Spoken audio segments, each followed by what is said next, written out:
Yes, I'm Xavier Gramona. I am fifth generation of a winemaking family from Barcelona area in Spain. And my family has been producing wines for more than 150 years. And then now sparkling wines also for the last 100 years. Gramona is a family that was devoted to agriculture in 19th century, beginning 19th century. And we were very lucky because we are very close to the French border.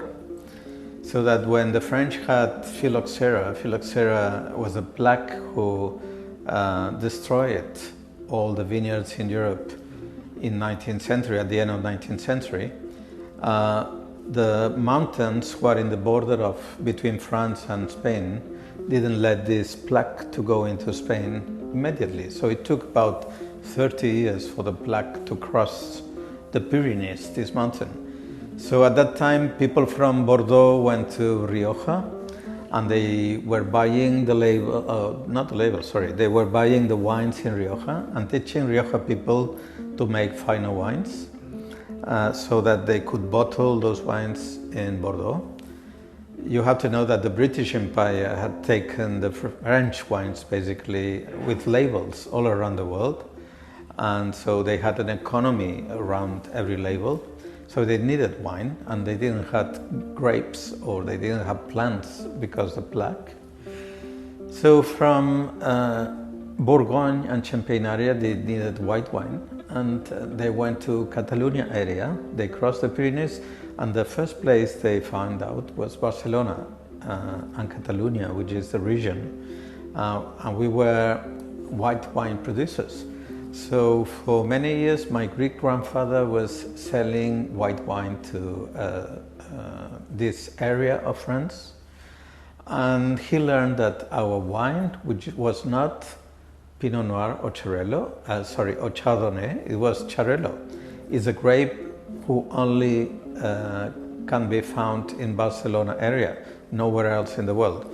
Well, this grape was producing a wine who was very good to travel to the north of France and to be used to make sparkling wines, for instance.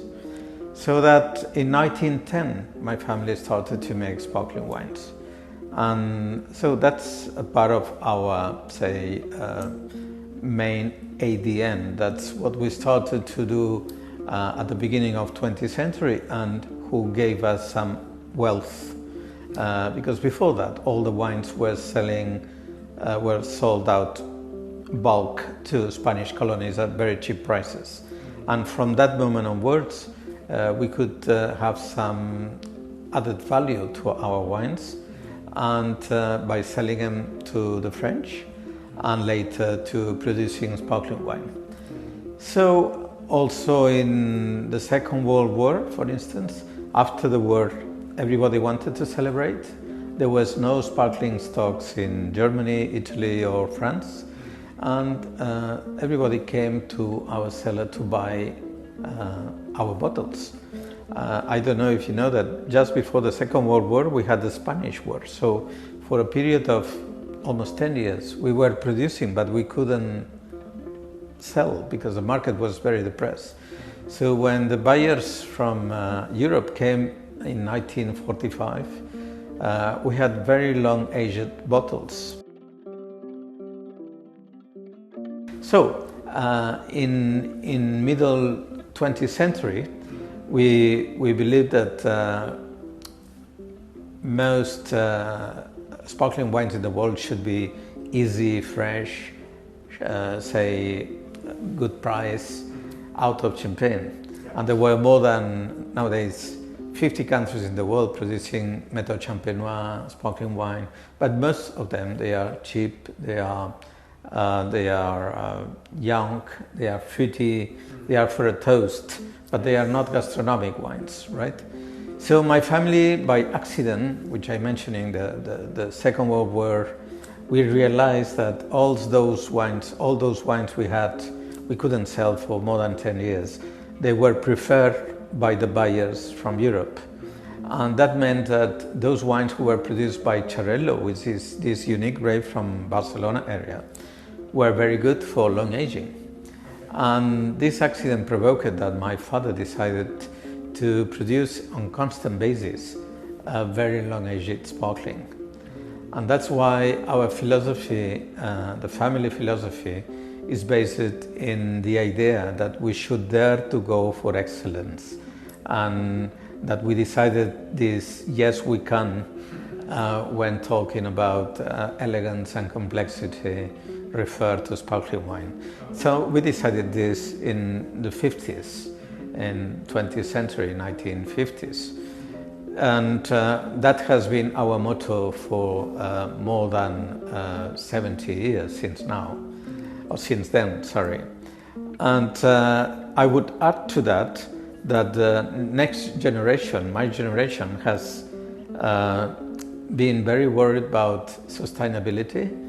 And then 20 years ago, we started to become organic, and then biodynamic, which is a step behind, after organic. So organic means we don't use pesticides, and we don't use pesticides not only for the wine to be healthier, but also for the soil where the roots live to be also healthier in terms of life. So when using so much pesticides, we don't have any more worms, arachnids, bacteria in the soil. So the roots doesn't want to live there because there is no life. And if this happens, the roots will be very short. If they are very short, they will not resist, the plant will not resist the heats from the climate change. They will not resist not having rain for a long time because the humidity is very much in deep. So we need very long roots, and we need the soil to be very rich in animal life. So being organic, you get also this result, but only by being organic, which means no pesticides and compost from animals to fit the soil, you will get this life to recover very slowly. And that was the reason at the beginning.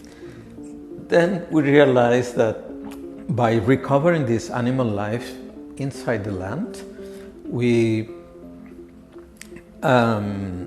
were also giving different identity to the wine. We were recovering old times identity, because what we call the terroir is not only the man, the climate, and the geological part, but also the life inside. So we have what we call a fourth leg to this concept of terroir, which is the microbiome, which is life inside, and who fits really the plant through the roots, right? And so we realized that we wanted to go quicker in getting this life coming back, because our plants are urged to have this strength to be self-sufficient.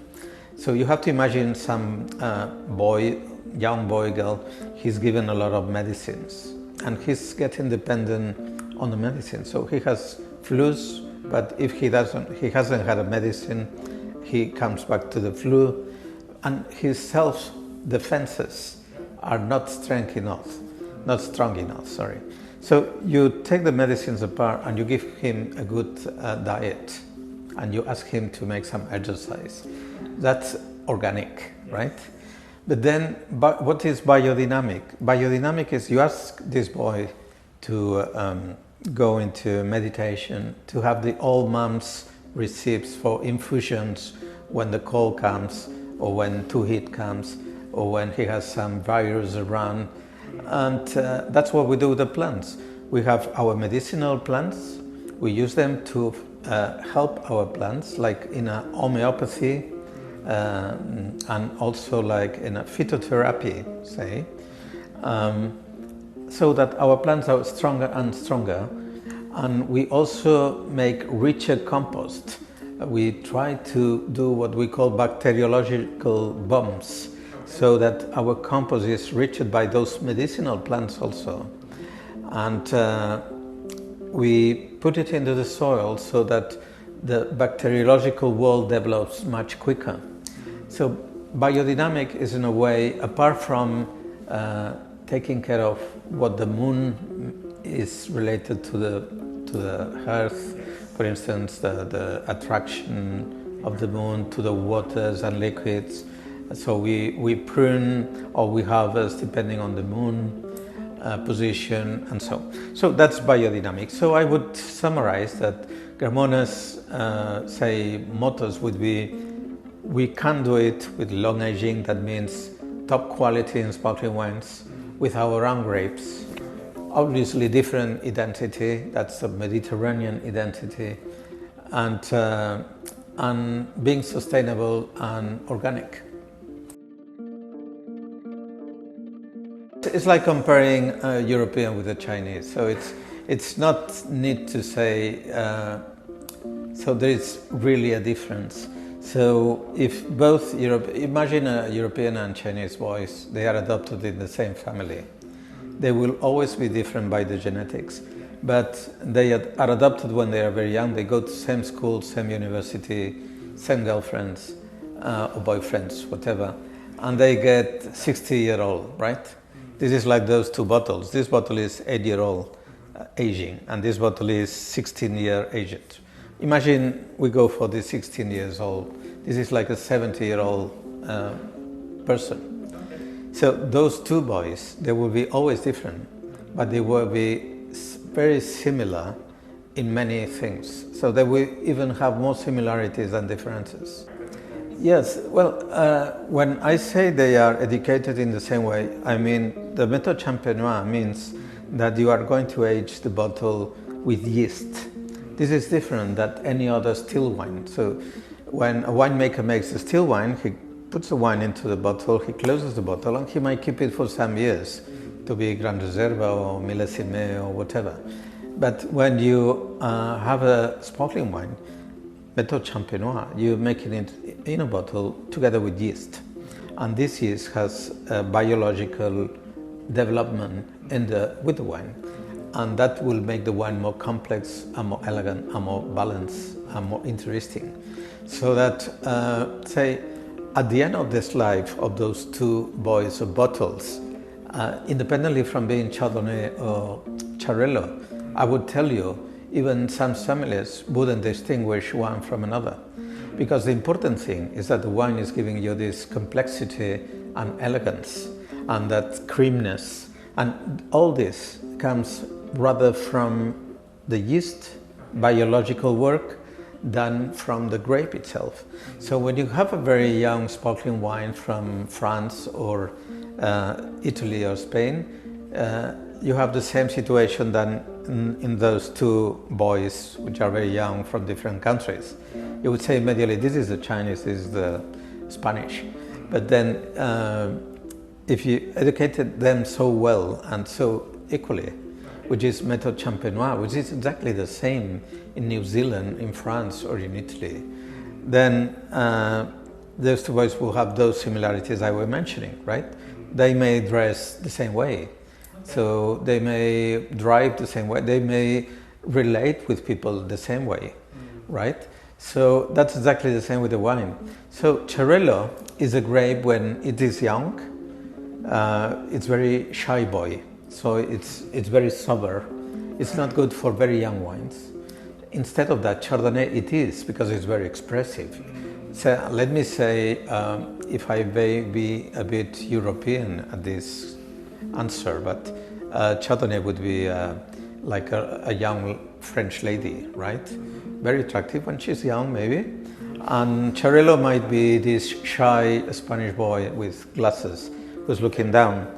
But then they grow up, and then the boy becomes attractive, even with his glasses in tow, with some white hair here, not like me, but some white hair here, and the woman will continuously be attractive also, but they are becoming equally attractive, say, in a different way, right? So, and Xarel·lo is much more antioxidant than Chardonnay. So Xarel·lo is Washington University 2006 is the white grape in the world with higher percentage of antioxidants. You know that antioxidant is related quite to the red wine. But Xarel·lo happens to be not only the white grape with more antioxidants, but also more than some red varieties like Pinot Noir or Mourvèdre.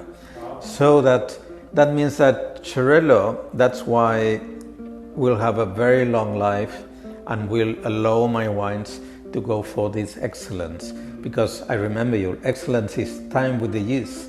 What you have to give the wine is time. And any wine oxidizes. So if you give it time, it will be so complex and elegant and still keep freshness. So it's important that this boy or this woman, they keep the body in good health, because when they will be 50, okay, right? Like these wines. Well, rather than Spanish, my dream is that, I will explain it otherwise. So sparkling wines are far in the, say, beginning line compared to red wines or white wines. You know that 40 years ago, 50 years ago, I was telling you there was a paradigm that the top wines in the world should be French, right? This paradigm change referred to red wines when there was the, say, Paris Judgment, it was called. It is Stephen Spurrier. It was a very known English journalist, wine journalist, and he proposed that Californian wines to celebrate their anniversary. I don't know if it was the 100th anniversary, to going to Paris and organizing a blind tasting in Hotel Georges V with top French Bourgogne and Bordeaux wines. And the French and Bourgogne wines, they accepted because they had very good clients in America. That was a very generous, say, attitude to accept to be tasted blindly with Californian wines. They never thought something else would happen than just being a happening. But the thing is that there was some journalist there, and the blind tasting was so successful for Californian wines. They win almost everything blindly. And from that moment onwards, next week, there was in the first page of Times, there was the sentence, so California has won the French. So that changed the paradigm that the only good red wines could be done in France. It's not that they are better or worse. Is that you could do a red wine, good red wine, anywhere in the world, including New Zealand, Chile, Spain, or whatever. That was the yes we can for the red wine, right? Yeah. And it was also immediately transmit to white wine. But there was never else any blind tasting with sparkling wines in the world. So the paradigm and sparkling wines never changed. And you have to think that Champagne is the region in the world which spends more money in marketing. And there are hundreds of DOs in the world. So that's why when you go to wine menu, you have red wines from everywhere, white wines from everywhere, you have sweet wines from everywhere, and then you go to sparkling wines. You have champagne, champagne, champagne, and some few maybe sparkling wines from somewhere else. So the paradigm hasn't changed yet, and it's doing it slowly. And when the consumers are tasting different sparkling wines of a certain age, then they are realizing that you have something else out there. So it's not Spanish wine. I am trying to lead the opinion in the world that all those more than 50 countries producing sparkling wines with Méthode Champenoise, they can also do it. They can go to university and they can learn to be complex, and they have only to invest, to have faith. And then obviously it's not the same, I was saying at the beginning, if you are in cooking and the paradigm of gastronomy changed because those chefs, they wanted to try a new plate today and they were improving the plate next day. If I want to try a top bottle today, I have to be 10 years at least for trying. And then after 10 years I would say, oh, I like my wine. So I'm going to invest 10 years more producing stocks. That's already 20 years. And then after 20 years, I would just have I would be wondering if the market will accept my wine. So it's very difficult for these paradigms to change when we're talking that excellence is very long aged wines. So that's what we're doing in Gramona, and we're trying to lead this idea that you don't have to be shy, you have to go for it, you have to try to invest in this excellence and to go for very long aging. And in 10 years' time, so I would like not only Gramona, but to see many sparkling wines from the world saying, yes, I can, yes. Yes, we have celebrated recently the 100 years of the first sparkling wine label. So my family started, in fact, in 1910 to produce sparkling wines. The French at that moment, they stopped buying us the wines through the phylloxera problem, so to resolve phylloxera problems. And then my grandfather decided to go into sparkling. And well, for a century, my family has almost only made sparkling wines. Now the next generation has come, my son, my nephew, that's the sixth generation. And they come with new ideas, of course. And I have asked him not to touch much the family style. That means that, sorry? How long have they been involved in only about 4 to 5 years now. Now they are experienced boys. They have worked around the world producing wines with other wineries. They have a study abroad. And now the only condition they ask us is that we should let them to make their new wines. So for the moment, we have hired them a garage, and they're making some garage wines, which are not yet in Asia, obviously, because they are making few wines. So they work for me, but in the free time and weekends, they have seen some very nice wines, and they are getting even more notorious journalist attention than our house, because our house obviously is very often in the journals, wine journals, and so. But nowadays they are the novelty, and everybody loves them in Europe at this moment. Is it under the Gramona name, or is it another name? No, another name. It's Lanclos de Caraba. It's an old name who belonged to the family, and they are using it. But they are only doing still wines, white and red still wines. And so it's complementary to what Gramona does. And they are very much having their own idea of producing. So they don't want to grow the family business. They want even to keep small. Okay. They like very much going to the land and to work on the land. So they have means enough to do other things, but they have found a pruning school in Spain, which is being this is the hit in Spain.